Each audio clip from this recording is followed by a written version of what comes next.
Bom dia, irmãos. Graça e paz, amados. Para a honra e glória do Senhor, irmãos, nesse dia do Senhor, vamos abrir nossas Bíblias na carta de Paulo aos Filipenses, dar sequência ao estudo que temos feito nessa carta, irmãos, que pela graça e misericórdia do nosso Senhor Jesus Cristo nós temos descoberto muitas riquezas e muitas verdades têm saltado aos nossos olhos. Que o Senhor nessa manhã, irmãos, possa continuar despertando-nos, fazendo-nos ver as riquezas que nós temos em Cristo Jesus nosso Senhor e as grandezas que há no santo evangelho dele. Nós já vínhamos estudando, irmãos, e no último domingo nós tratamos do versículo 5. Nos últimos domingos nós tratamos do versículo 5 ao versículo 11, falando da humilhação de nosso Senhor Jesus Cristo, que Ele se entregou humildemente para vir nos servir, e depois Ele foi exaltado à destra de Deus, a glória, e hoje Ele está lá, à destra de Deus exaltado. E nós vimos nesses versículos um pequeno resumo da vida de nosso Senhor Jesus Cristo, desde o nascimento dele, a encarnação dele até a ressurreição dele, desde o início da humilhação dele até a exaltação dele. E agora, irmãos, nós estamos diante de dois versículos aqui em Filipenses capítulo 2, que seriam os versículos 12 e 13. E aqui nós também podemos ver o que? O breve resumo que Paulo faz em pouquíssimas palavras do que é realmente a vida cristã, do que diz respeito à vida cristã, desde a justificação até a glorificação. Então, amados, e Paulo faz essa declaração em pouquíssimas palavras. Essa é a bênção que Deus concede a Paulo. Ele dizia muito com pouco. Só que isso, irmãos, é motivo para que muitas pessoas, muitos insensatos, ignorantes, volúveis, se aventurem a interpretar aquilo que Paulo dizia de maneira errada, segundo as suas próprias paixões, deturpando a sã doutrina. Para quê? Para a própria destruição deles. É isso que Pedro fala na segunda de Pedro, capítulo 3, verso 15. Pedro diz o seguinte: e tende por salvação a longanimidade de nosso Senhor, como igualmente o nosso amado irmão Paulo vos escreveu, segundo a sabedoria que lhe foi dada ao falar acerca destes assuntos, como de fato costuma fazer em todas as suas epístolas, nas quais há certas coisas difíceis de entender, que os ignorantes e instáveis deturpam, como também deturpam as demais escrituras para a própria destruição deles. Esse é um risco que nós corremos, de ir às Sagradas Escrituras de uma maneira irresponsável e começarmos a interpretar as Sagradas Escrituras a nosso bel prazer. Isso é característica de quem? De quem é insensato, ignorante, volúvel, ignorantes, instáveis, que deturpam o que Paulo dizia, segundo as suas próprias paixões. Para quê? Para a destruição deles. E por que eu falo isso hoje, irmãos? Porque hoje eu tenho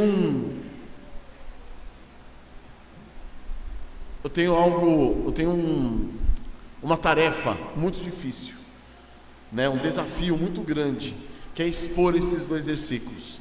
Por que eu falo isso? Porque esses dois versículos já foram muitas vezes mal interpretados, e muito mal interpretados para a destruição de muitos, inclusive, né? Nós temos esse texto maravilhoso, o ensino de Paulo, que nós devemos agora o quê? Nos debruçar e analisar e estudar com reverência, com temor, porque nós estamos pisando o quê? Em solo sagrado. E pedir ao Senhor que Ele nos capacite, abra a nossa mente para que possamos compreender e ver de que modo colocarmos esses versículos na prática. Leiam comigo, Filipenses 2,12. Assim, pois, amados meus, como sempre obedecestes, não só na minha presença, porém muito mais agora na minha ausência, desenvolvei a vossa salvação com temor e tremor, porque Deus é quem efetua em vós tanto querer como realizar, segundo a sua boa vontade. Filipenses 2, 12 e 13. Então, amados, que o Senhor nos ajude nessa manhã a expor essas grandiosas palavras do apóstolo Paulo. Por quê? Porque no decorrer da história elas foram palco do quê? De muita disputa teológica e de propagação de heresias, inclusive. Então que o Senhor nos ajude, irmãos, que não nos permita passar a fronteira desse santo terreno das Sagradas Escrituras, entrando o quê? No terreno vil e perigoso, tenebroso das nossas próprias concepções e as nossas próprias paixões. Por quê? Porque é daí, irmãos, que nascem heresias. Heresias não nascem de fora da Bíblia. Heresias nascem de dentro da Bíblia. Por meio de quem? De homens insensatos, tolos, arrogantes, que interpretam a Bíblia à luz das suas próprias paixões e começam a divulgar esses ensinos. É daí que surgem as heresias. Por isso nós devemos estar sempre o quê? Sempre em submissão, sujeição à palavra do Senhor e à história da revelação de Deus no decorrer da sua história, para que nós possamos humildemente aceitar aquilo que a palavra de Deus fala para nós, e não nós tentarmos dizer o que a palavra está dizendo, tentarmos nós interpretar o que a palavra pode estar querendo dizer ou não. Ela diz, sujeite-se a ela. Amém? Vamos curvar nossas cabeças? Deus eterno, na nossa miséria, ó Pai, na nossa pequenez, ó Deus, é que nós estamos aqui, ó Pai, na Tua presença. Ajuda-nos, ó Deus amado, a nos sujeitarmos, ó Pai, à Tua palavra. Ajuda-nos, ó Deus amado, a entendermos, ó Deus, a grandeza da Tua revelação. Entendermos, ó Pai, que não somos nós que determinamos a Tua revelação, mas ela foi revelada a nós para que nós possamos nos sujeitar e na dependência do Teu Santo Espírito, ó Deus, aplicá-la em nossas vidas, para vivermos uma vida santa, mais semelhante à vida de nosso Senhor Jesus Cristo. Ó Senhor amado, leva-nos, ó Deus, a esse caminhar, ó Deus, em que sejamos mais e mais conformados à imagem de Cristo Jesus, nosso Senhor, nosso Salvador, aquele que veio a esse mundo, não somente para nos salvar, mas Ele nos servir, ó Deus. Essa salvação que Ele nos trouxe, ó Pai, foi uma salvação por meio do serviço e da humilhação, que levou o Senhor ao engrandecimento e exaltação por parte da Tua pessoa, Pai. Tu o exaltasses acima de todos, de tudo e de todos. É por isso, ó Deus, que nele nós temos a Cristo Jesus como Senhor e nosso Salvador. Ele que nos salvou, deu sua vida por nós, a sua igreja. Ajuda-nos, ó Pai, nessa manhã a louvarmos e prestarmos um louvor, uma adoração a Ti, dignos, ó Pai, de quem Tu és, em nossa humilhação e miséria, ó Pai, reconhecendo a grandeza da Tua palavra, ó Pai, e o Teu agir, ó Deus, que veio a buscar-nos, que veio em nossa direção, que veio, meu Deus, trazer-nos, ó Pai, transportar-nos do reino das trevas para o reino do Filho do Seu amor. É nisso, ó Pai, que louvamos e engrandecemos o Teu nome e glorificamos a Ti em todas as coisas, Pai, ao nome do Senhor Jesus. Amém, Senhor. Então, amados, hoje, a mensagem de hoje tem sobre tema a iniciativa de Deus. Por que iniciativa de Deus? Porque a iniciativa de Deus, irmãos, que mostra a miséria do homem, é a iniciativa de Deus que mostra a fraqueza do homem, a inutilidade do homem. É por isso que esse texto ele gerou tanta polêmica no decorrer dos anos, das eras, dos séculos. Por quê? Porque ele mostra que o homem não é nada, o homem não é ninguém, o homem não pode ir até Deus, é Deus que vem até o homem. Mas alguns, ao lerem "desenvolvei a vossa salvação com temor e tremor", começaram a entender de maneira errada esse versículo, esse trecho da palavra do Senhor, e começaram a entender o quê? Que a justificação era por obras. Esse foi um entendimento errado, um entendimento herético que está até hoje circulando nas igrejas evangélicas. Até hoje muitas pessoas acham que a justificação é por meio de obras. E a pessoa, quando vai a esse texto de uma maneira irresponsável, superficial. Ela fala: "Te vendo desenvolver a vossa salvação." A salvação pode ser desenvolvida por meio do que? Das minhas obras. Outro erro muito grande, irmãos, é pensar o quê? Que Deus, na sua graça, Ele dispõe a sua graça a nós. Para quê? Para que o homem contribua a partir dessa graça com a sua salvação. Ou seja, Deus, Ele vai dar a você a capacidade para você se salvar, para você correr atrás da sua salvação, e por meio do livre-arbítrio você correr e buscar aquilo que é próprio de Deus. É isso que muitos estão dizendo hoje também. Essa ideia também circula muito fortemente no meio evangélico, irmãos. Lutero teve uma grande controvérsia com Erasmo de Roterdã na época dele, na época da Reforma, justamente por causa disso. Erasmo disse o seguinte: não, Deus alcançou o homem com graça, mas Ele deu livre-arbítrio para que o homem faça o quê? Corra atrás da sua salvação. Mentira, mentira.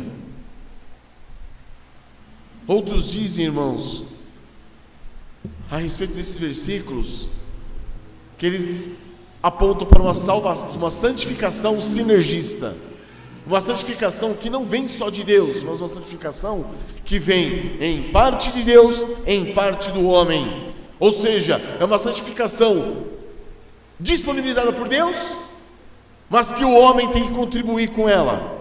Então é 50% Deus fazendo, 50% o homem fazendo. Isso não, irmãos, não é isso. Outros interpretam que aqui está falando o seguinte: corra atrás da sua salvação. Tenha temor e tremor do que? Do inferno, da morte.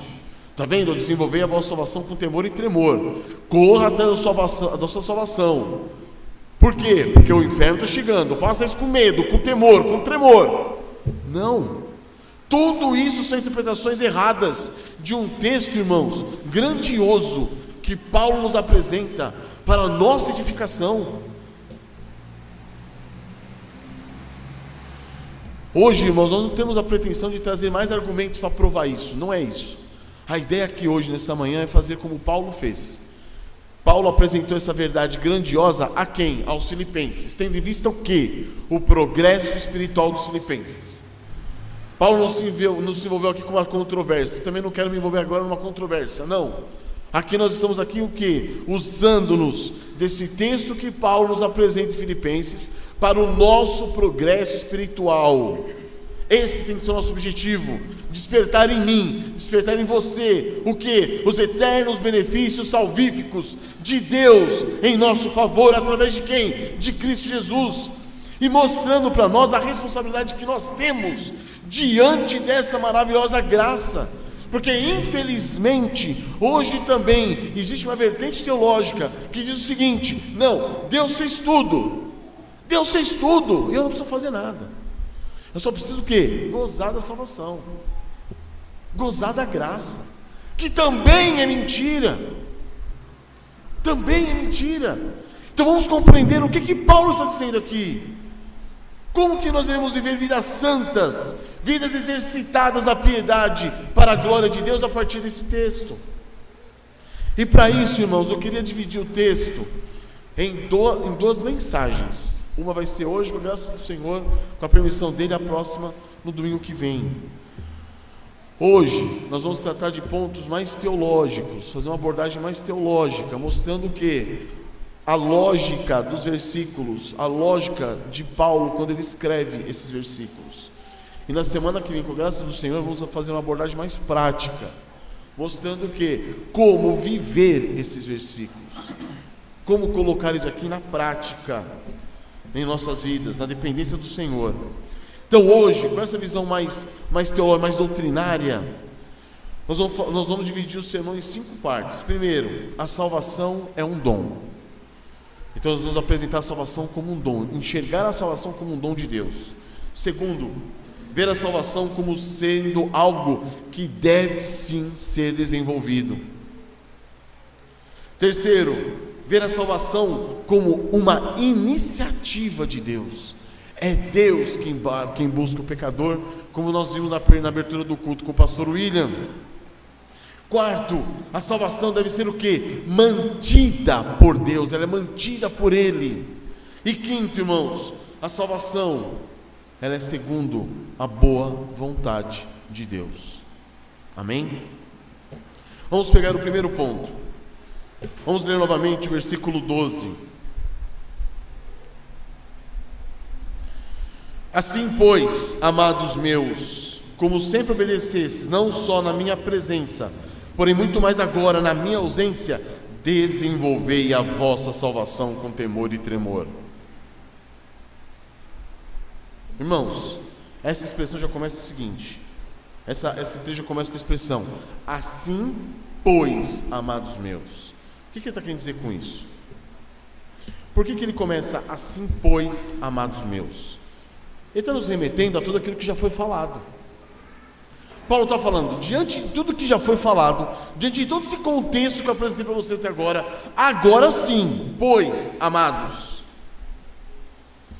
E aí o que acontece? Ele força-nos a voltarmos e analisarmos o contexto da carta, pois é esse contexto que nos liga a esse verso de maneira mais clara, oferecendo-nos o quê? Uma conclusão lógica. Por quê? Porque Paulo, irmãos, nós já vimos isso, ele vinha alertando os filipenses, desde o capítulo 1, a viverem um cristianismo prático, certo? Ele já tinha exposto a alegria do coração dele, ao ver os filipenses cooperando com ele no Evangelho, participando com ele da graça de nosso Deus, juntamente com o apóstolo. Então Paulo já tinha mostrado isso nos primeiros versículos, 1, 2, 3, 4, 5. Paulo também já tinha reconhecido no versículo 6 a boa obra iniciada por Deus na vida dos filipenses, chamando-os o quê? A fé, de modo a crerem que Deus ia completar aquela obra até o dia de Cristo. Amados, Paulo também já tinha alertado eles quanto à sua condição na prisão. Paulo já tinha mostrado para eles que o desejo dele era que Deus, de Cristo Jesus, fosse engrandecido por meio do seu corpo, fosse pela vida ou pela morte. Paulo tinha mostrado para eles que eles não estavam interessados consigo mesmo, eles estavam interessados com o quê? Na proclamação do Evangelho, custasse a vida dele ou não, não importava isso. O que Paulo queria que o Evangelho fosse pregado, anunciado, e que Cristo fosse engrandecido. Paulo está mostrando o que para eles? Tenha esse sentimento, é esse sentimento que tem que tomar o nosso coração. Paulo já tinha compreendido, irmãos, que o melhor era estar com Cristo, pois ele sabia o quê? Que ele deveria não buscar o seu próprio benefício. Apesar de ele querer estar com Cristo, ele queria o quê? Ele tinha que o quê? Se sujeitar ao que Deus queria para ele. E o que Deus queria para ele era o quê? Que ele se mantivesse aqui nessa terra, para poder servir a igreja de Cristo, servir inclusive os filipenses. Então Paulo está falando, apesar de eu querer Cristo, a glória de Cristo, estar com Ele por toda a eternidade, não é a minha vontade que eu vou fazer. Eu vou continuar servindo a igreja de Cristo. E Paulo está dizendo o que para eles? É isso que tem que tomar o coração de vocês. É esse sentimento, o sentimento de querer estar com Cristo, de não fazer caso do seu corpo, querer que o Evangelho seja propagado, que Cristo seja engrandecido, quer seja pela vida, quer seja pela morte, querer estar com Cristo. Mas isso também não deve ser o quê? Aquela visão alucinada de querer fugir da realidade. Não, permaneça na realidade, sendo o servo que Deus estabeleceu que você fosse, para você continuar servindo a igreja de Cristo. É esse o objetivo. É por isso, irmãos, que Paulo começa a exortar os filipenses no final do capítulo 1, dizendo para quê? Dizendo que eles vivessem de modo digno do Evangelho, que eles juntos lutassem pela unidade da igreja, pela fé evangélica, lembrando eles que estavam em quem? Em Cristo Jesus, alertando eles a nada fazer por partidarismo, por vanglória, mas a se preocuparem uns com os outros, buscando o quê? Os interesses uns dos outros. Esse era o objetivo de Paulo, e que ele estava querendo o quê? Ensinar para os filipenses, Fala o seguinte: eu estou disposto a servir vocês, e estou disposto a abrir mão de estar na glória com Cristo para poder servir vocês. Estejam dispostos a servirem uns aos outros, Paulo está falando. E está chamando-os a quê? A viverem como igreja, harmoniosamente uns com os outros, num estado de amizade, numa relação de concórdia, concordando uns com os outros. Apelando, Paulo começa a apelar para que eles imitassem o exemplo de quem? Dele, não somente dele, mas de Cristo Jesus. É por isso que nós vimos os 2 últimos domingos, Paulo chegando para eles e falando assim: tende em vós o mesmo sentimento que houve também em Cristo Jesus. Ou seja, vivam como Cristo. Ele é o nosso modelo. Vivam como Ele, que veio e se encarnou por nós, para viver e morrer por nós, mas também para ser o nosso modelo de vida e de morte. E Paulo conclui dizendo: vivam uma vida santa, de unidade na igreja, tendo em vista o que? A glorificação. Foi nessa vida de humilhação e de serviço que Cristo teve, que Ele foi exaltado. Então, humilhe-se, sirva a igreja, sirva o corpo de Cristo, sirva os irmãos, sirva o Evangelho, viva para o Evangelho, para que lá você seja o que? Exaltado. Amém, amados? É nesse contexto que Paulo fala: assim, pois, amados meus. E agora a gente pode continuar para entender o que Paulo está dizendo. Assim, pois, amados meus, como sempre obedecestes, não só na minha presença, porém muito mais agora na minha ausência. Paulo está mostrando o quê? Os filipenses eram pessoas que tinham sido alcançadas por Cristo. Eles nasceram de novo. Eles eram homens e mulheres que obedeciam ao Senhor, mas eles tinham o quê? Dificuldades, certos problemas com a obediência, como nós temos.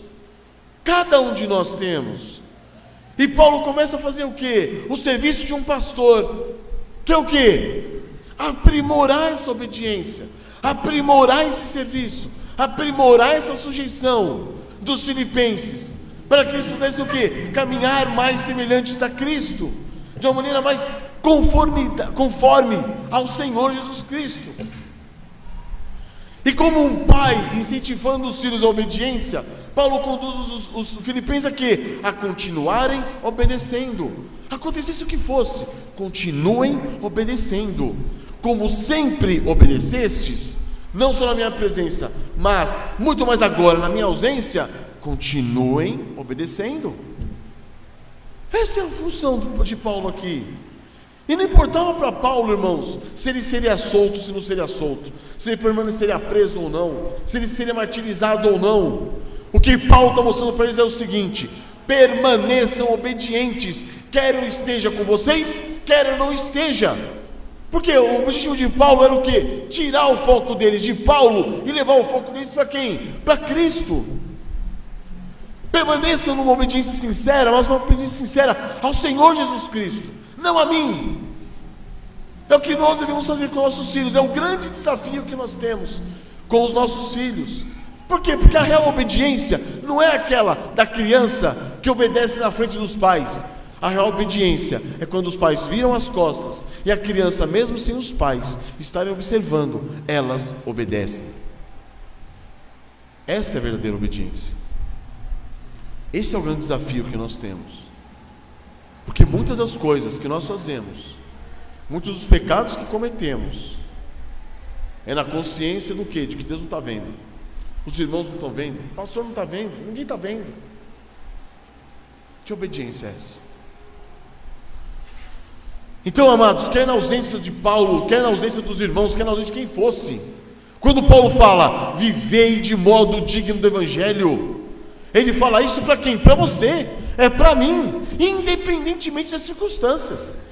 Ah, mas a minha igreja, ah, mas o meu pastor, ah, mas os irmãos não cooperam. Como que eu vou viver uma vida digna do Evangelho se a igreja não coopera, pastor não coopera, os irmãos não cooperam, minha esposa não coopera, meu marido não coopera, meus filhos não cooperam? Não interessa.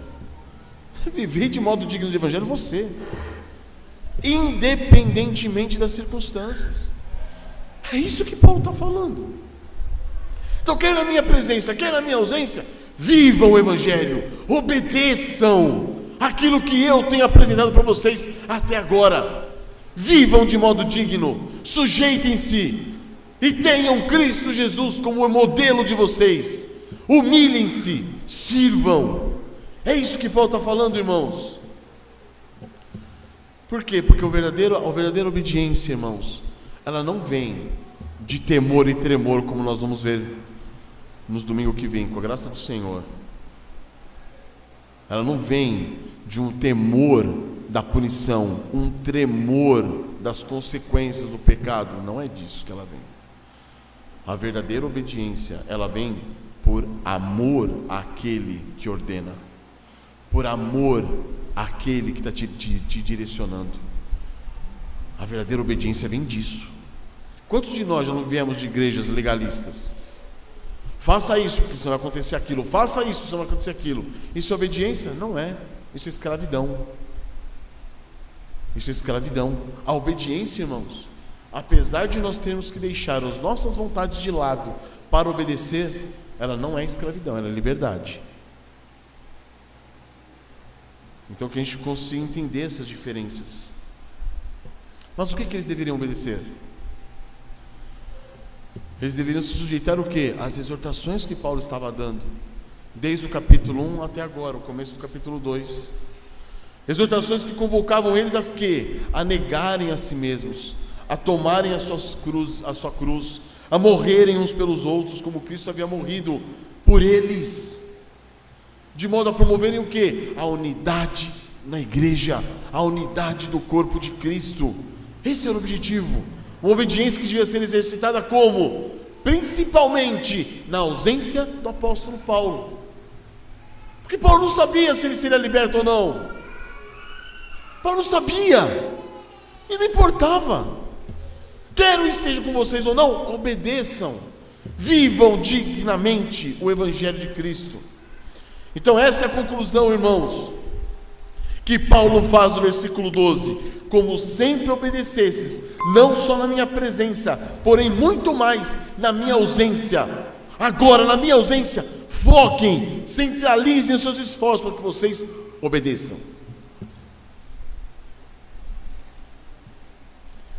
E aí ele diz: desenvolvei a vossa salvação com temor e tremor. E aqui nós vamos entrar no primeiro ponto. A salvação é o quê? Salvação é um dom. Salvação é um dom. Então, se vem na sua mente a ideia de desenvolver uma salvação, de você criar uma salvação para você, entenda isso. A salvação é um dom. Paulo não exortava os filipenses a produzirem para si mesmos a sua própria salvação. Não é isso. Desenvolver a vossa salvação com temor e tremor. Paulo está dizendo o seguinte com isso: para que eles colocassem em ação a salvação que eles já possuíam. Esse é o ponto, irmãos. Dizer que de alguma maneira você pode melhorar para você mesmo a sua salvação, você pode desenvolver uma salvação pessoal, isso não cabe com a ideia da graça. A salvação é um dom de Deus. Dizer isso, que a salvação você tem que buscá-la, alcançá-la, é o que? É perverter o que Paulo está afirmando aqui. Seria o mesmo que você dissesse para uma criança, falasse para um jovem, falasse assim, pegue seu vaso de rosas, cultive-a cuidadosamente, para que elas sejam suas. O vaso já é seu, a rosa já é sua, cultive-a porque ela é sua. Não cultive-a para que ela se torne sua. Paulo está exortando, irmãos, os filipenses que já eram salvos, que já possuíam a salvação. Os argumentos de Paulo por toda a epístola está no quê? Está focado em Cristo Jesus, de que eles estavam já em Cristo Jesus. Eles eram o quê? Cristãos. Paulo está escrevendo essa carta para cristãos, não para pessoas que estavam buscando a salvação. Não eram pessoas que estavam lutando para serem salvas. Eram irmãos e irmãs que estavam sendo chamados para quê? Para aquilo que já possuíam, a salvação em Cristo Jesus. Isso tem que ficar muito claro em nossas mentes, irmãos. Porque por mais que nós digamos muitas vezes: não, mas eu entendo isso, pastor, isso está legal, eu entendi, a salvação é por graça, não é por obras. Mas muitas vezes você está agindo como se a salvação fosse por obras. Você está vivendo como se a salvação fosse por obras. E você está fazendo do seu desempenho um meio de agradar ou não a Deus, um meio de ser recebido ou não por Deus. E quando você não desempenha muito bem, você se sente o quê? Deus não está me amando hoje não, hoje eu não estou bem. Irmãos, isso tem que fazer parte de nós. A concepção de graça tem que descer aos nossos corações, tem que nos tomar, para que nós deixemos de viver uma vida desgraçada, uma vida por obras, buscando ser aceitos por Deus por meio de nossas obras. Isso é escravizador. Em nenhuma parte do Novo Testamento, irmãos, nós vamos ver que a salvação eterna ou a vida cristã devem ser adquiridas como resultantes do que? De esforços, de lutas e do nosso desempenho pessoal. Nenhuma parte do Novo Testamento mostra isso, irmãos. Nós somos o que? Totalmente depravados. Nem eu, nem você. Nós podemos fazer qualquer coisa para alcançarmos a salvação. Por quê? Porque ela é o dom de Deus. Ela é nos concedida por meio da graça. E graça é algo gratuito. É um dom dado a quem não merece. E pior, é um dom dado àqueles que mereciam o quê? O inferno. Eu mereci o quê? O inferno. Vocês mereciam o quê? O inferno.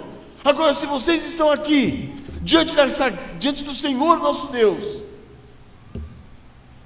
se vocês creram no Senhor Jesus Cristo, o que vocês têm é graça, favor imerecido.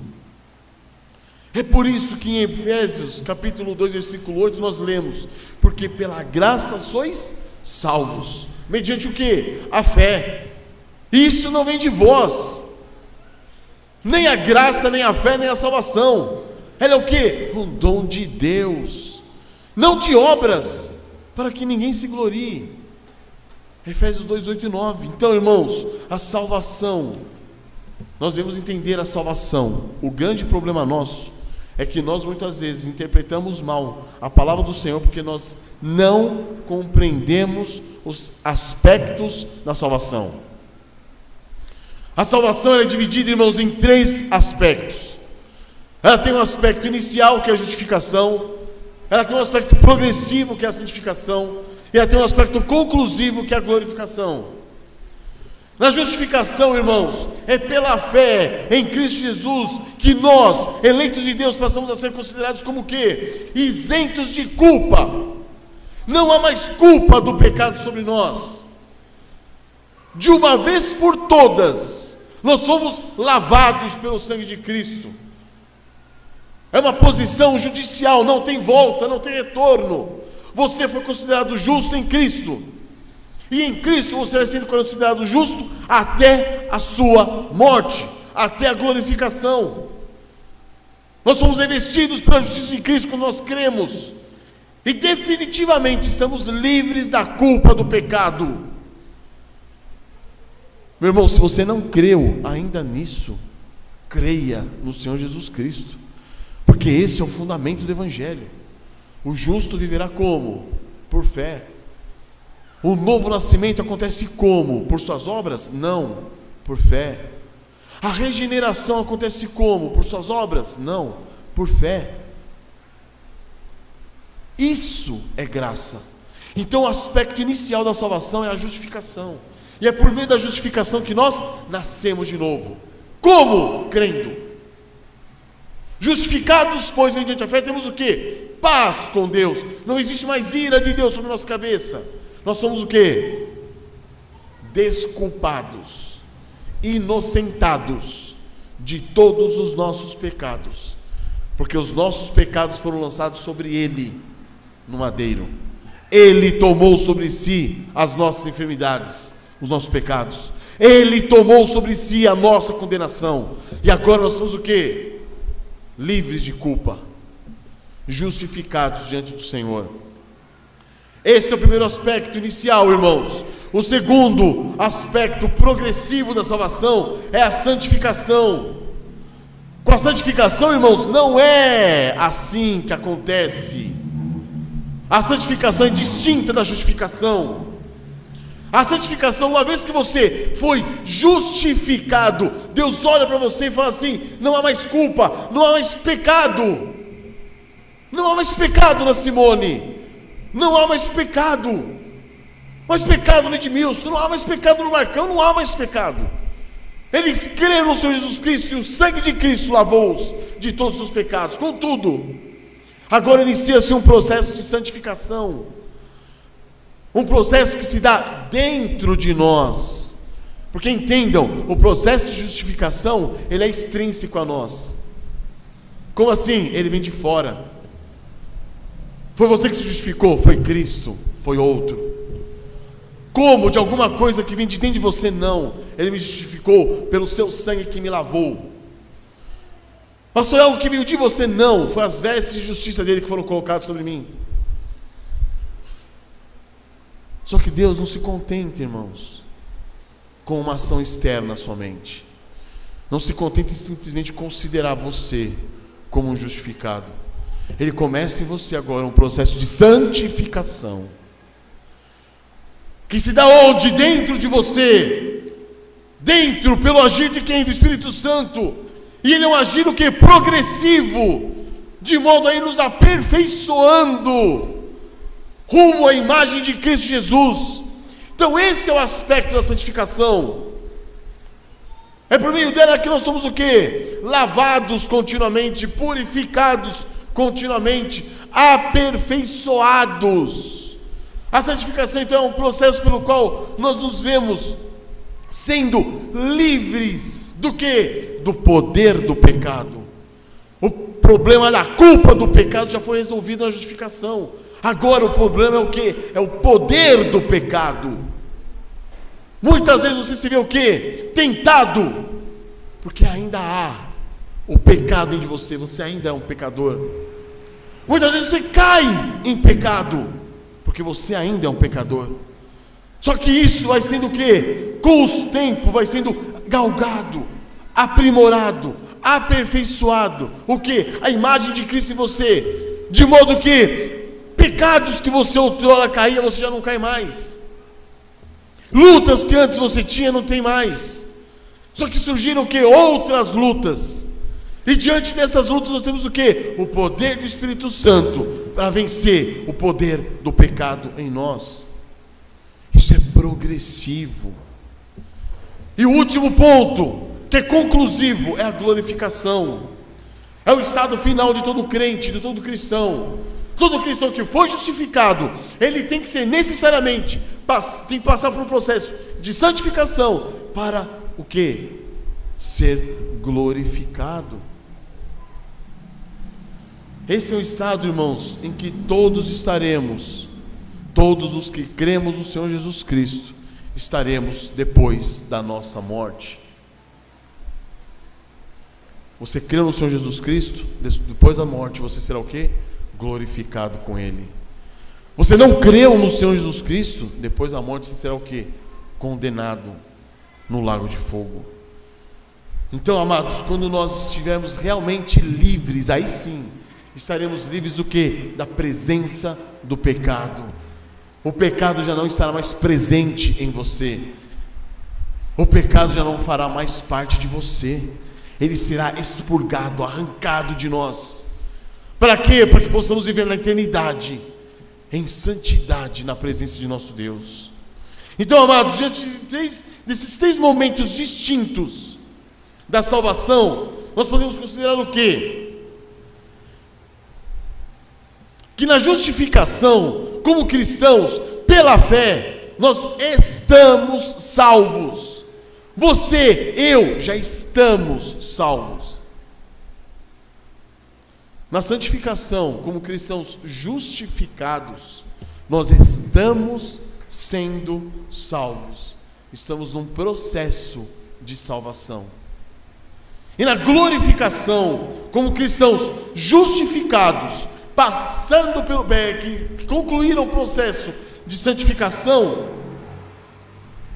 nós seremos o quê? Final e definitivamente salvos. Irmãos, isso é importantíssimo, que seja muito bem definido em nossas mentes. Para quê? Para que nós compreendamos o que Paulo diz na afirmação: desenvolvei a vossa salvação com temor e tremor. Que salvação deve ser desenvolvida? A justificação? Não, ela foi de uma vez por todas. Fomos justificados em Cristo, acabou. Que salvação que deve ser desenvolvida? A nossa santificação. É ela que é um processo contínuo de salvação. Paulo não se refere à justificação, irmãos, e nem à glorificação, ele se refere à santificação.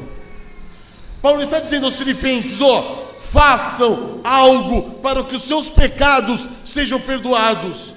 Façam algo para que Deus fique impressionado com o desempenho de vocês e livre vocês da culpa do pecado. Não! Paulo está falando o seguinte: para vocês que já foram livres da culpa do pecado, vocês, sim, desenvolvei a vossa salvação com temor e tremor. Por quê? Porque a salvação já lhes pertence, porque vocês já foram justificados. Irmãos, Paulo não está considerando a aceitação dos filipenses, porque isso já aconteceu.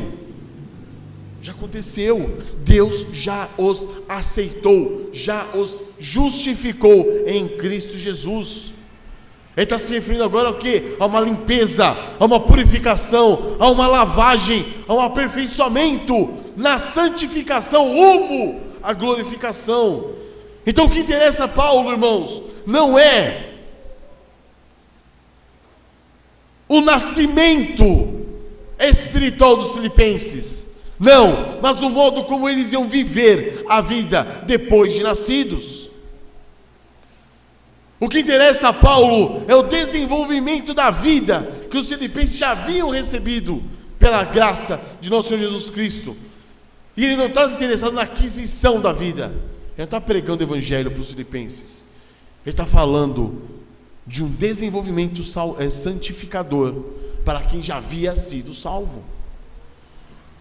É por isso que agora nós vamos entrar no segundo ponto, irmãos. A salvação deles foi desenvolvida, devia ser o quê? Desenvolvida. Desenvolvei a vossa salvação.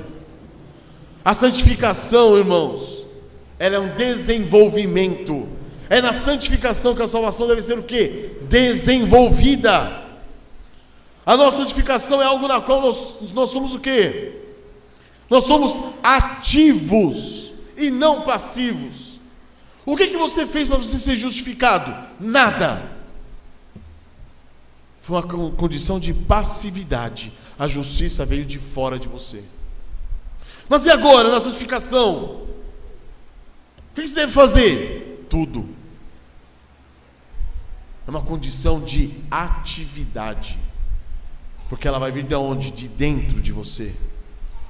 Não de você, de dentro de você. E nós vamos entender melhor. Porque é Deus quem efetua em vós. Então sai de quem? De nós. Efetuado por quem? Por Deus. Essa é uma grande verdade, irmãos, que deve ser o quê? Compreendida corretamente. Por que eu falo isso? Porque também há pessoas que interpretam mal o processo de santificação. E há quem diga que na santificação nós somos completamente passivos. Nós participamos, falo eu agora. Eu participei de uma seita que dizia exatamente isso. Que é errado, é um grande erro, eles diziam. Você lutar e se esforçar para melhorar ou se aperfeiçoar. Porque eles diziam o quê? Não, você já foi aceito por Cristo. Você está perdoado. Deus já te perdoou. Agora é Ele que vai te santificar. É Ele que vai fazer um milagre e vai começar a te transformar. Renda-se, eles diziam, e recebam o que? A santificação. Para que você seja considerado o que? Perfeito. Não é isso que está sendo dito aqui, irmãos. Não é isso que está sendo dito aqui. A santificação, ela é divina, mas ela traz consigo a responsabilidade do homem, onde diz para você e para mim: desenvolva a sua salvação. Infelizmente, irmãos, há quem diga também que uma vez justificado por fé em Cristo, a santificação depende o quê? Somente de você. Então tem aqueles que falam o seguinte, a salvação, a santificação depende somente de Deus. Você não precisa fazer nada. Estão errados. Não é isso que a Bíblia fala. Também tem aquele que fala o seguinte: a santificação, ela depende só de você. Só de você. Corra atrás. Deus já te justificou em Cristo. Agora, santifique-se. Consagre-se. Corra. Faça. Aconteça. E é por isso que muitos de nós não saímos da igreja, não é isso? Quando éramos pentecostais, por exemplo, que nós estávamos aprendendo o quê? Doutrinas como essa. Deus já te salvou. Agora você tem que correr atrás. Santifique-se, consagre-se, vai para o monte, vai para isso, vai para aquilo, vai para aquilo outro. Faça, senão está perdido você. A santificação depende só de você. Corra. Mas há também quem diga o seguinte: uma vez você justificado, a santificação deve ser realizada por sua cooperação.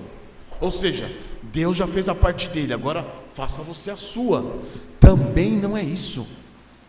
Não é isso também. Entendo, irmãos, a grandeza, a profundidade desse assunto. Não é algo que depende só de Deus, não é algo que depende só do homem, e não é algo que depende da cooperação de Deus com o homem e do homem com Deus. Não é isso também.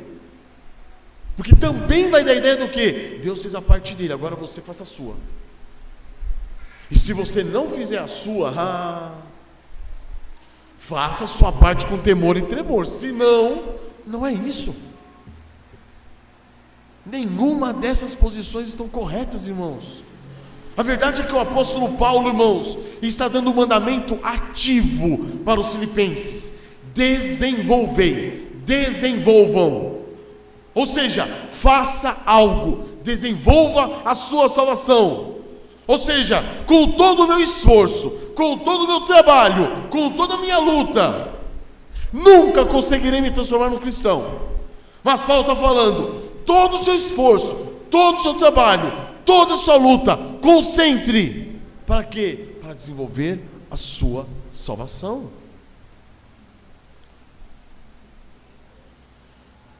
Porque agora eu sou cristão, irmãos. Agora devo agir com toda a minha força, com todo o meu entendimento, com todo o meu coração. Para quê? Para amar a Deus, com todo o meu vigor, com toda a minha energia e determinação, centrando todos os meus esforços. Para quê? Para desenvolver aquilo que foi me dado através de Cristo Jesus. É isso que está dizendo: viva uma vida santa. Mas calma aí, pastor, eu não estou entendendo. Se não é Deus 100%, se não é homem 100%, e se não é a cooperação de Deus e o homem, como que eu faço isso? A ordem é: desenvolva a sua santificação. Por quê? Porque é Ele quem efetua em vós. A ordenança, irmãos, está: desenvolva a sua salvação. Não é algo que eu devo realizar por conta própria. Também não é algo que eu realizo na parceria com Deus. Também não. Uma vez justificado, irmãos, eu fui capacitado a desenvolver a minha salvação como? Na dependência dEle, que efetua em mim o que? Tanto o querer quanto o realizar. E aí Deus efetuando em mim 100%, do querer e do realizar, eu devo centralizar 100% das minhas forças para, na dependência dele, desenvolver aquilo que ele me concedeu. Ou seja, não é 50% Deus, 50% eu. É 100% Deus, 100% eu.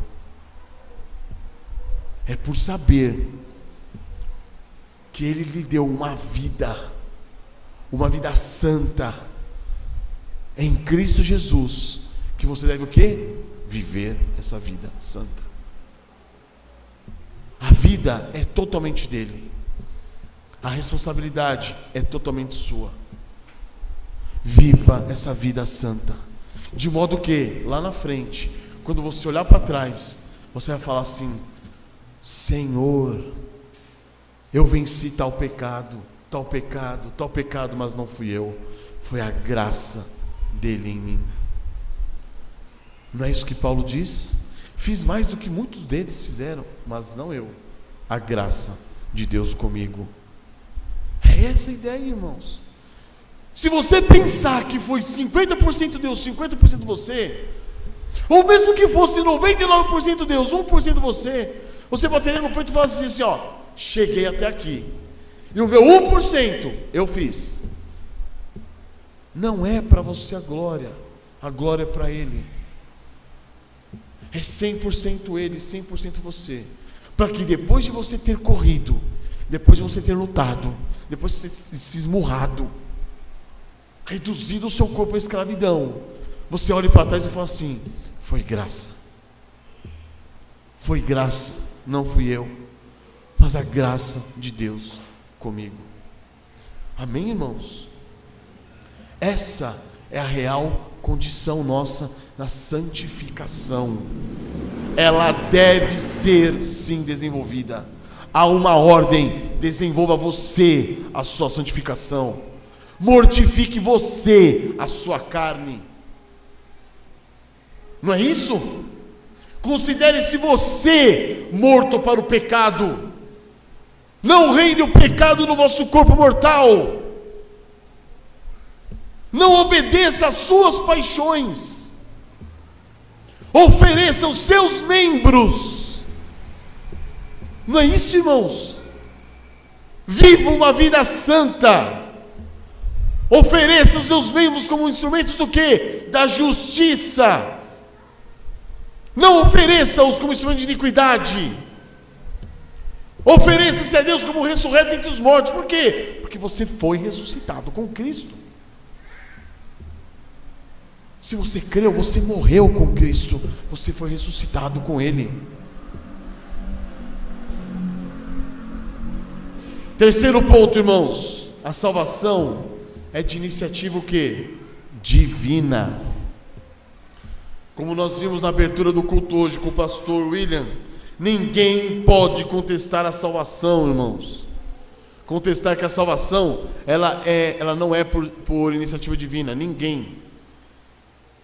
Essa verdade está presente em todas as Sagradas Escrituras, irmãos. Quando fala, porque é Deus que efetua em vós tanto o querer quanto o realizar. Como realizar? Segundo a sua boa vontade. Então, por natureza, nós estamos o quê? Mortos em nossos delitos e pecados. Todos nascemos como? Espiritualmente mortos. Nada podíamos fazer com respeito à salvação. Mesmo reconhecendo a nossa condição de pecadores, não tínhamos condições de correr até as águas do tanque de Betesda. Para quê? Para que fôssemos curados. Não havia essa possibilidade. Mas pior do que isso, nós éramos inimigos de Deus. Nós não queríamos reconhecer que precisávamos dele. Nós queríamos o quê? Nos distanciar dele. Nós amávamos o pecado, amávamos a tentação, amávamos afrontá-lo. Por quê? Porque a mente do homem natural é inimiga de Deus. Ela não pode se sujeitar à lei de Deus, e nem mesmo quer se sujeitar. Não há essa capacidade nela. O homem não somente é incapaz de realizar algo em direção a Deus, mas ele não quer realizar nada em direção a Deus. Não é só algo uma questão de fazer, é uma questão de não querer fazer.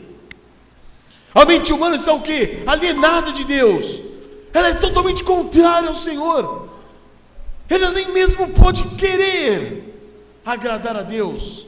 Abram comigo em Efésios capítulo 2, versículo 1.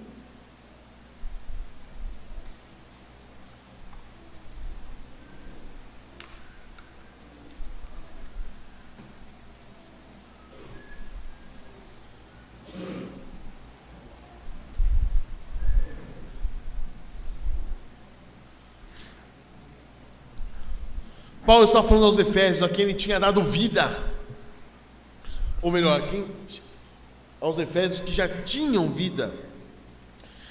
E Paulo está mostrando o que para eles? Como essa vida foi dada a eles. Efésios 2:1: Ele, Deus, vos deu vida, estando vós mortos nos vossos delitos e pecados, nos quais andastes outrora. Onde vocês andavam antigamente? Nos seus delitos e pecados. E como que vocês andavam? Segundo o curso deste mundo, segundo o príncipe da potestade do ar. Vocês andavam como o mundo exigia que vocês andassem. Vocês andavam como o príncipe desse mundo exigia de vocês, o diabo, do espírito que agora atua nos filhos da desobediência. Ou seja, esse espírito atuava em vocês. Vocês eram tão desobedientes como qualquer demônio.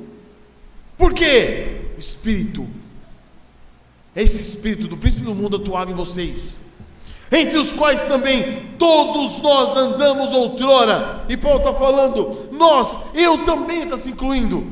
Todos nós andamos dessa maneira, segundo as inclinações da nossa carne, ou seja, fazíamos aquilo que estava na nossa cabeça. Eu queria fazer isso, eu fazia. Eu queria fazer aquilo, eu fazia, fazendo a vontade da carne, dos pensamentos. E nós éramos por quê? Por natureza filhos da ira, como também os demais. Nós éramos o quê? Filhos da ira de Deus. O que está reservado para mim e para você? Ira, condenação, inferno. Mas então eu lhe pergunto, por que agora você está interessado em Deus? Por que agora você está interessado em Cristo Jesus? O que te moveu para cá essa manhã do dia do Senhor? Para analisar. Nós passamos a vida desinteressados do Senhor, vivíamos entregues em nossos pecados, quer na perversidade, na pior das perversidades, ou ainda na moralidade religiosa. Todos estávamos entregues aos nossos pecados. Mas o que aconteceu com você? O que aconteceu comigo? Por que nós estamos aqui hoje? Por que você saiu da sua casa no domingo de manhã e veio cultuar o Senhor aqui hoje? Por quê? Porque o nosso desejo agora é o quê? É louvar, é glorificar, é adorar, é engrandecer o nome do Senhor nosso Deus. O que realmente aconteceu conosco? Continuando no versículo 4, irmãos, de Efésios 2.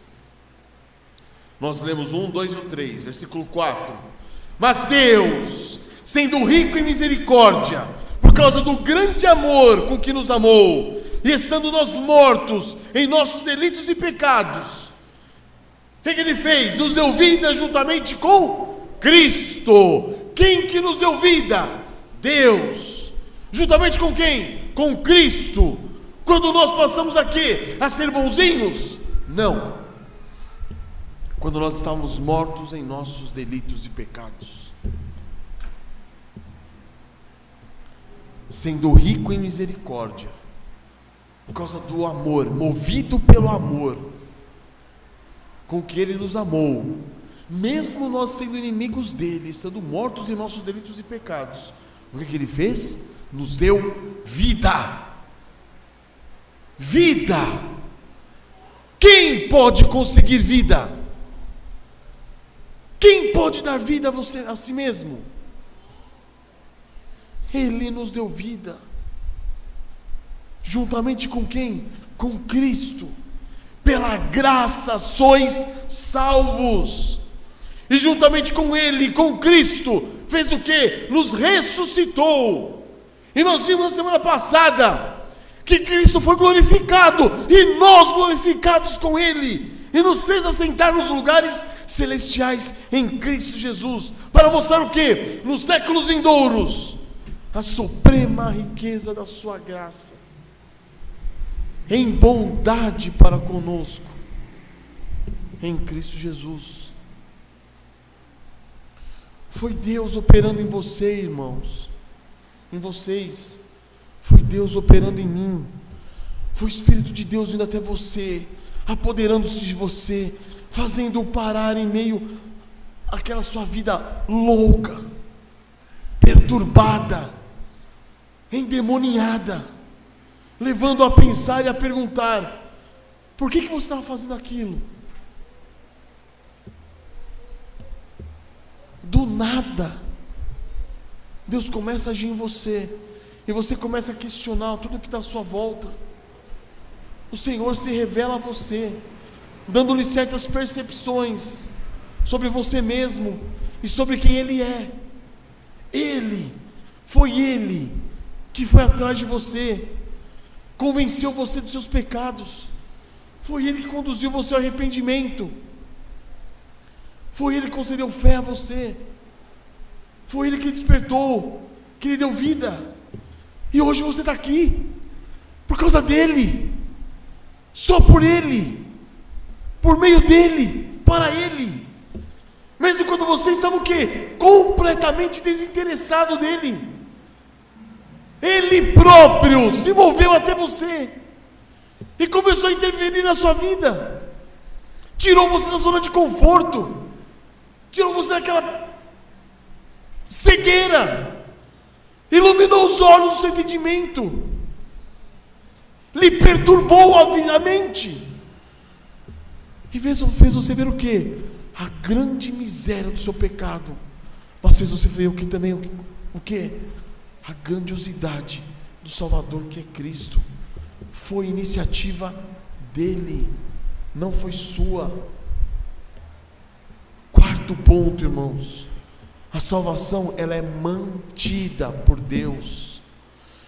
Não foi somente o início da salvação que foi realizado por Deus, mas é Deus quem prossegue e dá continuidade a essa salvação, porque Deus é quem efetua em vós tanto querer como realizar, segundo a sua boa vontade. Já vimos, irmãos, que a justificação foi algo que Deus realizou por nós, em Cristo Jesus. Agora a santificação é algo que Ele realiza em você, dentro de você.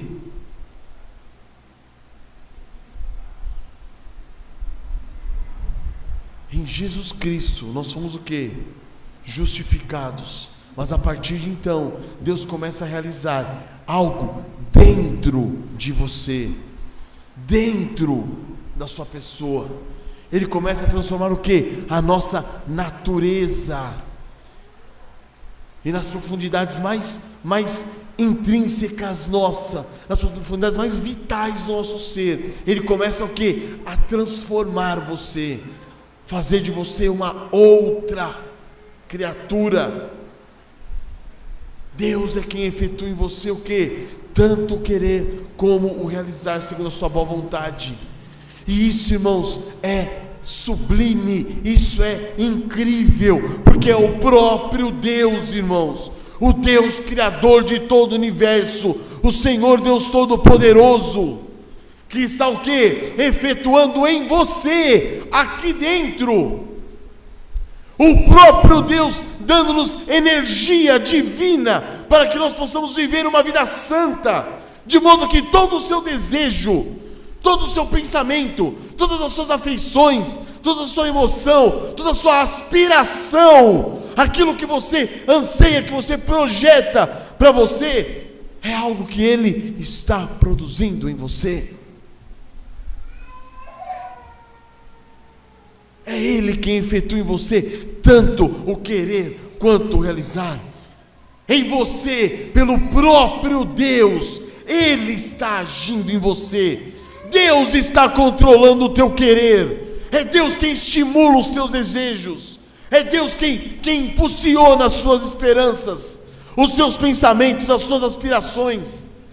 É Ele que faz isso em você. Tem algo dentro de você que está te movendo. Isso nunca esteve em você, porque não é seu. Isso é dele, é obra dele, é fruto dele. É Ele agindo, é Ele te conduzindo. Mas, irmãos, o mais impressionante é que esse milagre não se limita à nossa vontade. Ele também nos capacita a realizar. Ele efetua em você tanto querer como realizar. Ele nos concede energia também e poder para realizar a vontade dele. Ele próprio nos estimula. Ele próprio cria em nós esse desejo, mas de modo que possamos realizá-lo. Ele efetua essa obra em nós, colocando dentro de nós o quê? Santos desejos, mas também santos poderes para realizar. Isso nada contradiz o texto que diz: desenvolva você a sua salvação com temor e tremor. Estão percebendo? É 100% Deus, é 100% o homem.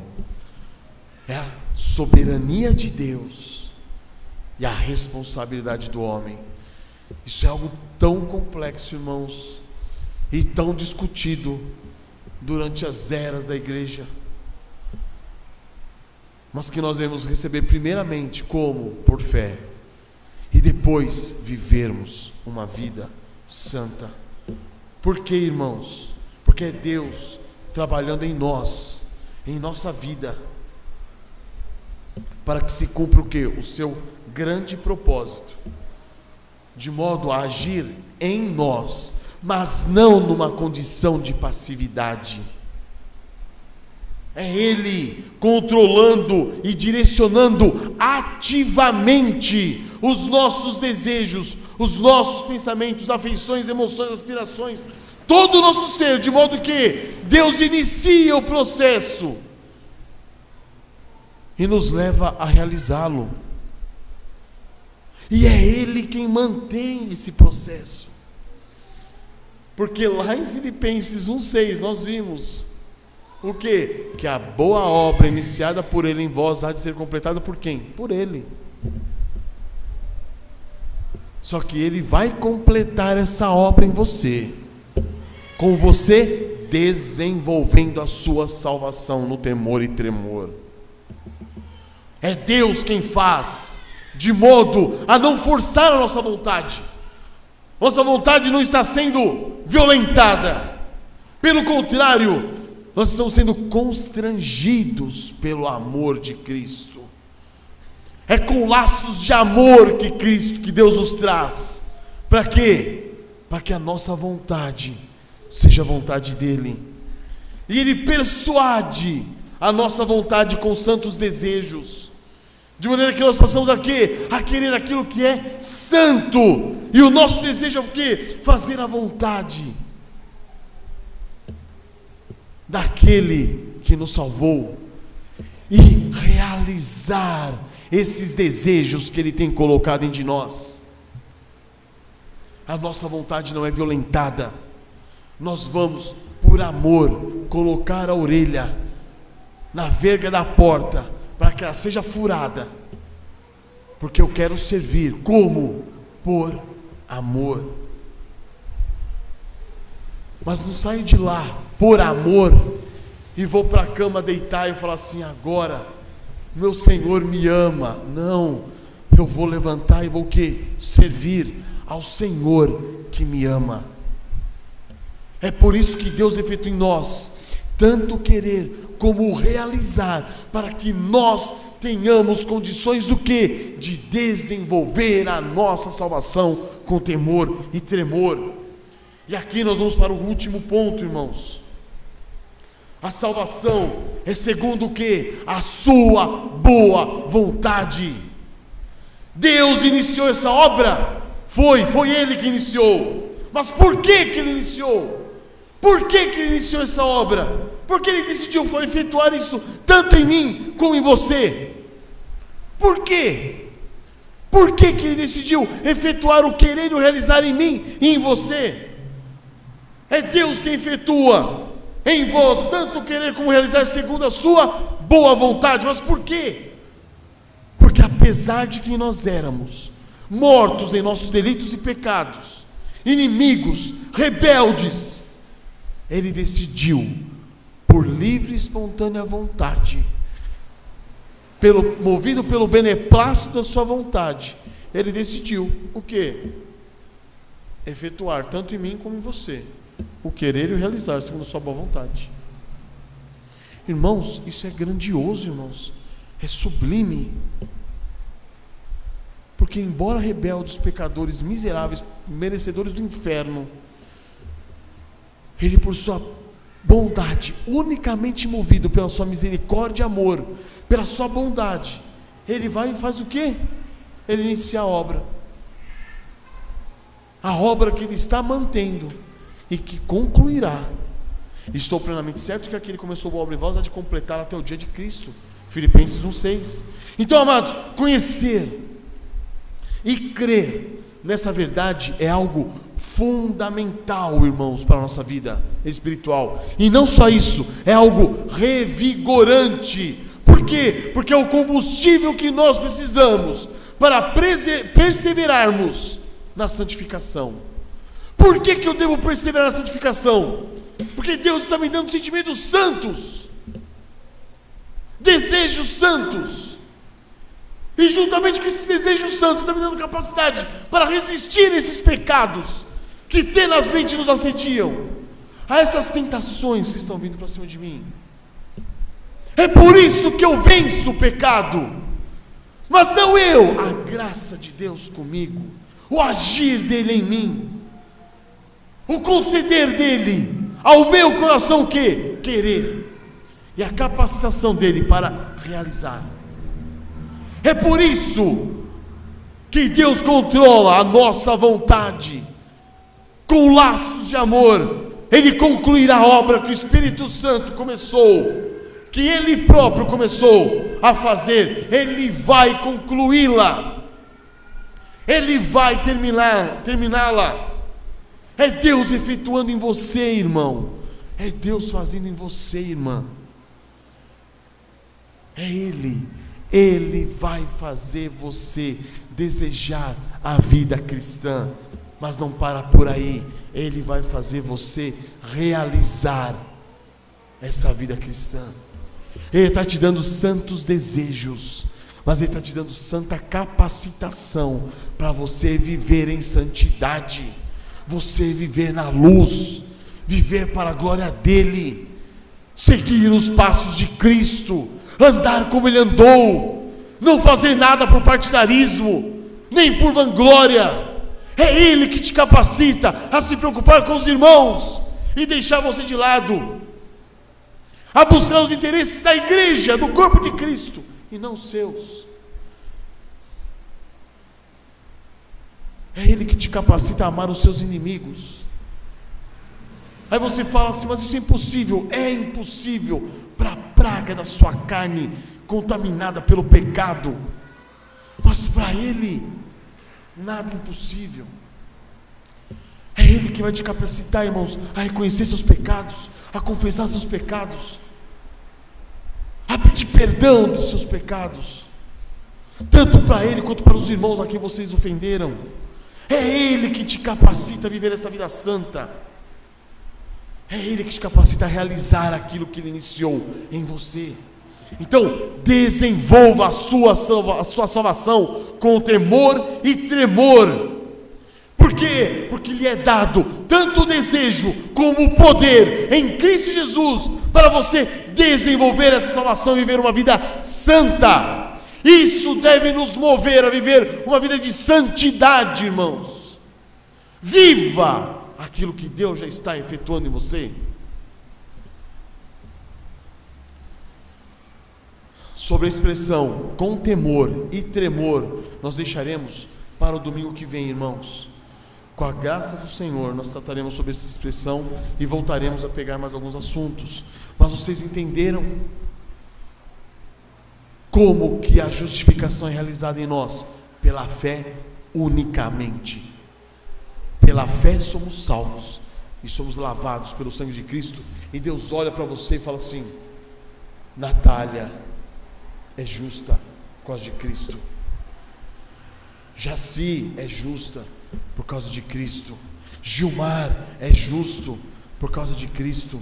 Jefferson, justo por causa de Cristo. Mas e agora? Começa-se um processo de santificação.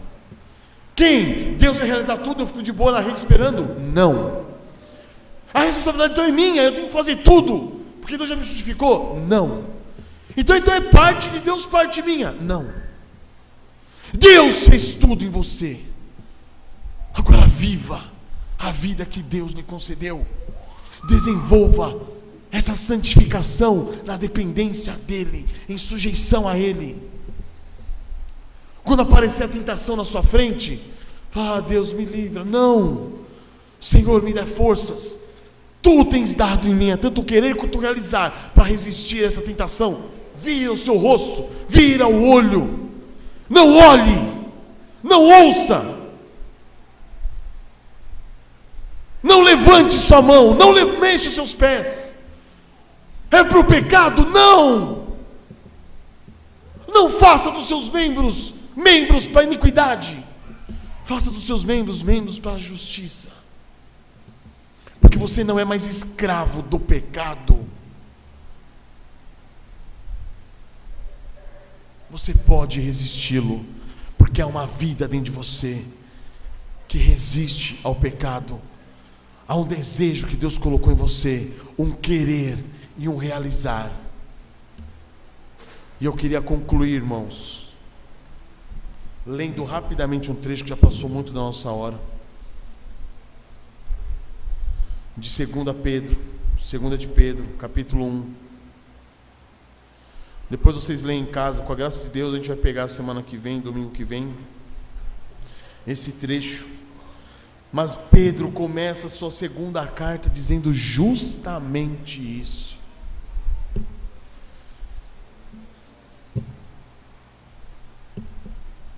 É ou não é, Fabião? Olha só como que ele começa. Versículo 3: visto como pelo seu divino poder nos tem sido o quê? Doadas todas as coisas que nos conduzem ao quê? A vida e a piedade. É tudo seu, irmãos. É tudo seu. Sabe qual é o nosso problema? É que nós não cremos. Somos incrédulos. Mas foi tudo dado para você e para mim. Tudo nos tem sido doado. Tudo. Ele tem agido em nós, no nosso querer, no nosso realizar. Ele tem dado tudo que conduz à vida e à piedade, pelo conhecimento completo daquele que nos chamou para a sua própria glória e virtude. Para quê? Para que nós possamos ter um relacionamento íntimo e conhecer aquele que nos chamou para a sua própria glória e virtude, pelas quais, por meio de Cristo, por meio dele, nos tem sido o quê? Doadas as suas preciosas e muito grandes promessas. Está sendo tudo dado para nós. Há grandes promessas para nós. O que? Ele começou, ele vai concluir. Se ele vai concluir, eu vou vencer o pecado hoje, porque a obra é dele. Então desenvolva você a sua salvação, para que por ela vos torneis o que? Co-participantes da natureza divina, livrando-vos da corrupção das paixões que há no mundo. Olha isso, tudo é tudo força concedida por Deus, um querer concedido por Ele, um realizar concedido por Ele, para que você seja mais semelhante a Cristo, para que as paixões do mundo já não exerçam influência mais sobre você. Por isso mesmo, vós, reunindo toda a vossa diligência. Olha o que Pedro está falando igualzinho, a mesma coisa que Paulo disse. Depois que Deus te deu tudo, você tem tudo em Cristo.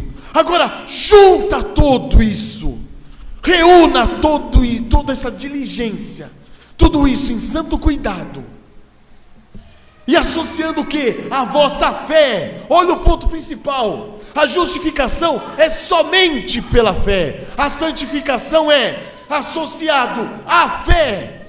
O que? O nosso desenvolver a salvação, a sua diligência. Associe a fé, traga junto com a fé o que? A virtude. Com a virtude, o conhecimento. Com o conhecimento, o domínio próprio.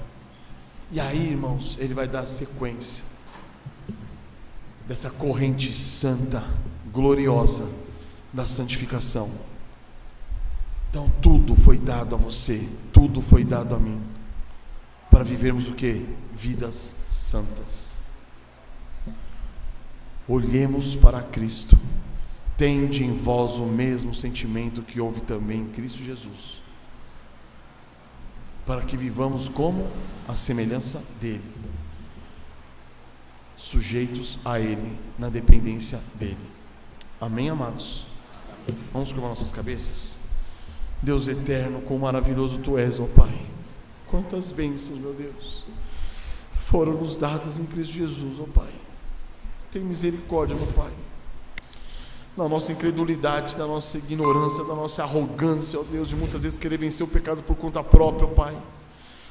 Ó Senhor, faça-nos olhar para Cristo. Sabemos que nele, ó Deus, nós recebemos tudo que pode nos conduzir à vida e à piedade, ó Pai. Que nós possamos viver uma vida santa, meu Deus, sujeitas a Ti, ó Pai, sujeita ao Teu Santo Espírito, meu Deus, mas leva-nos a agir, ó Pai, leva-nos a viver, ó Pai. Ó Senhor, toma os nossos corações, meu Deus, para que consigamos compreender, ó Pai, que nós temos a responsabilidade de desenvolver a salvação que Tu nos concedeste em Cristo Jesus, ó Pai. Ó Senhor, dá-nos graça, ó Pai. Faça-nos enxergar, ó Deus, essas realidades, ó Pai. Tu nos alcançaste por iniciativa própria. Tu nos justificaste, meu Deus. Tu nos concedeste tudo, Pai, tudo. Que possamos rendir aos Seus pés, ó Deus, viver, ó Pai, essa preciosidade que é a Tua salvação, essa tão grande salvação que temos em Cristo Jesus. E quer na nossa vida pessoal, quer por meio das nossas famílias, quer por meio da nossa igreja, ó Pai, possamos, ó Deus, mostrar que o Seu Evangelho, ó Pai, ele é realmente o poder de Deus para a salvação de todo aquele que crê. Não é, Pai, uma mera filosofia, uma